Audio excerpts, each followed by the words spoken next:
So Tesla is opening up superchargers. Yes, it sounds like you've heard that before, but this time it's Ford, and this time the really big piece is that the NACS.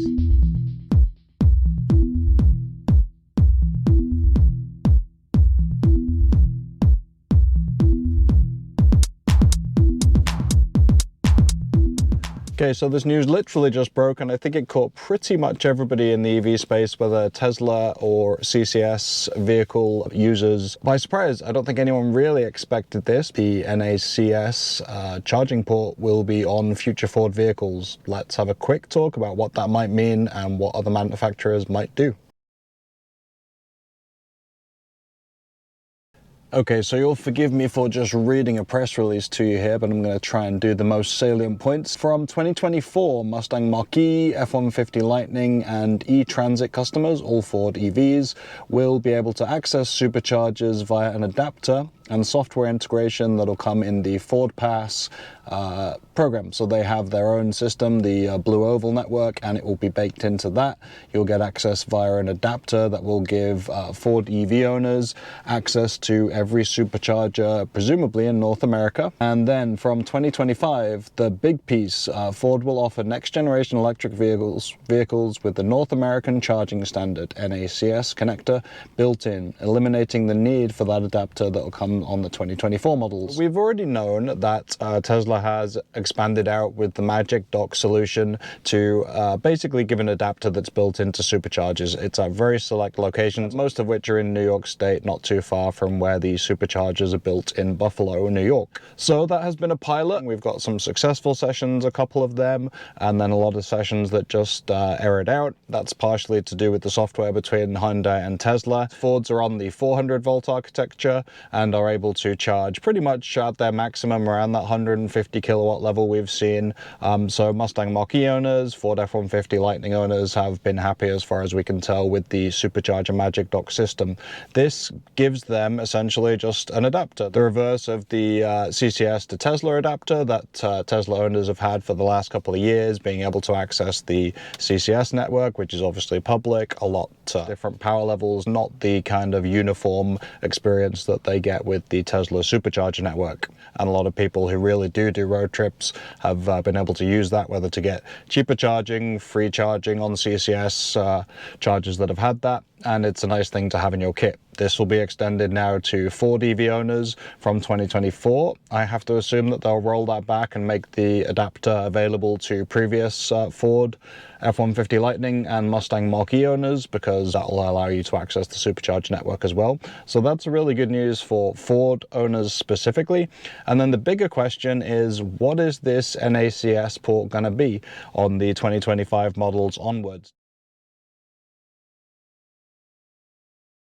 So obviously with this being fresh news, this is all kind of, speculation, just trying to think through what this move will mean. So on the one hand, it could mean that Ford from 2025 onwards is moving to only NACS, which would be a paradigm shift in the sector. You know, the biggest piece that has prevented NACS taking off really as a standard in the US market has been that it's only Tesla that has it. Aptera has also talked about using it, but they're still a pre-startup, haven't shipped any cars yet. So it really needed a mainstream manufacturer to make it more than a Tesla connector, which is what it essentially is at the moment. So Tesla had open sourced that this time last year, maybe a little bit later, kind of Q3, which was an interesting move, but largely seen as shutting the door after the horse had bolted. It was everybody was already moving to CCS, the standard across almost every other EV maker was going to be CCS, whether it was existing OEMs or the likes of Rivian and Lucid bringing out their new models as a startup. So if Ford is moving all in and on NACS, that is a huge news, and it will be a question mark as to who goes next, because this could just be the first domino of many,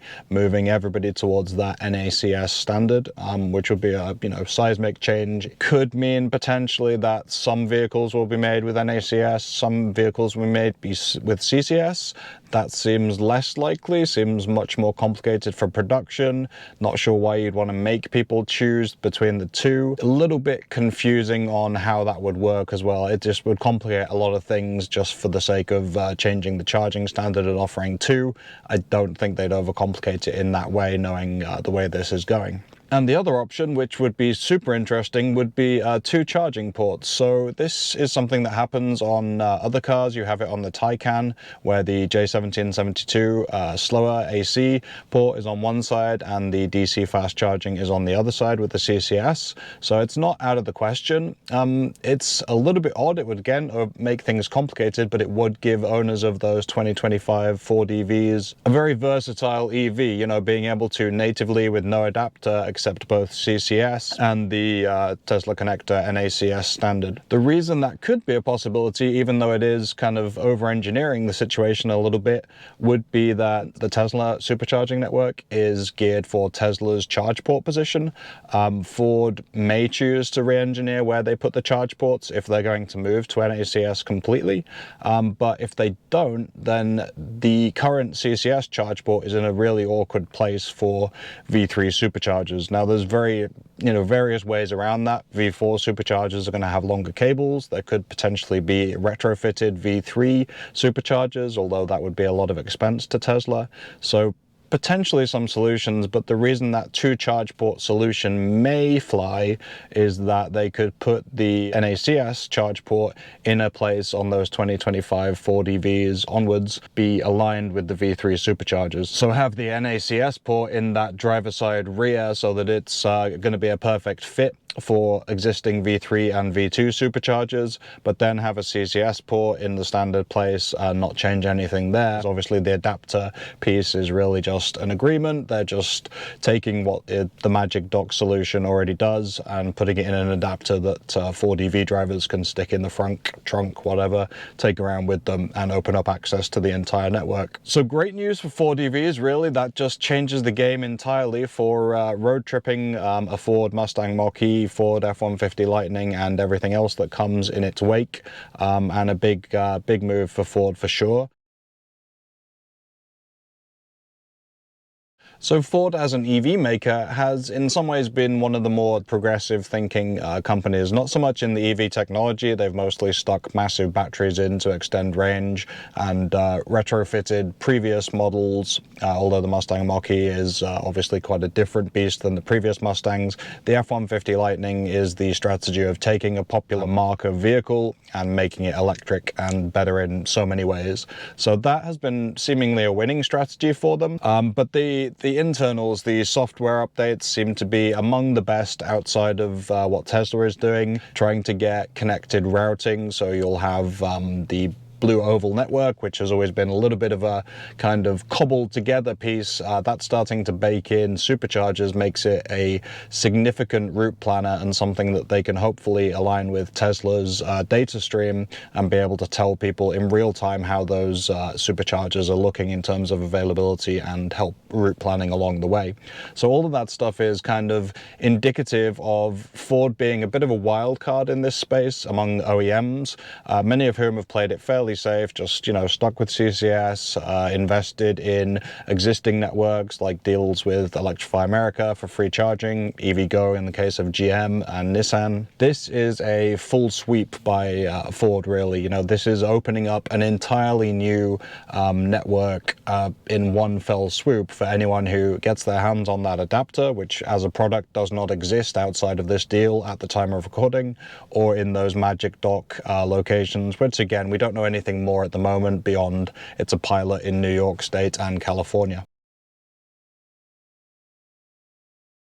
It does start the next question, who else goes with it? Is this the start of everybody moving to NACS as a standard, which a lot of Tesla folks will always, you know, have said is the way forward? And if a manufacturer the side of Ford is going all in on that Tesla connector, then that could be the beginning of everything switching over to Tesla. That's not at all outside of the question if everyone just says, well, that's the way it is. We can get immediate access, one fell swoop to this charging network that's already out there, is having massive investment and rolling out at a superhuman pace in some areas, and kind of solving the problems in terms of access and where those chargers are located. Or they may stick to their guns. You may find a kind of slightly wider walled garden where anyone who is in Tesla's camp and willing to work with them gets access to that, but it's a walled garden for other EV makers who stick to the guns of CCS only. Another way would obviously be the adapters. You know, it's always been kind of pointed out as the Magic Dock solution has rolled out that really it's just an adapter. Just going the other way with Tesla to CCS would be a perfectly normal solution, you know, for people to suddenly get access from Hyundai's, GM models, whatever that is. Not the most elegant. You have to carry an adapter around and, you know, have that as a limiting point potentially. It hasn't worked 100% with the EGMP cards, as we've said. It's something that you'd have to continue to have those protocols and the software side worked on.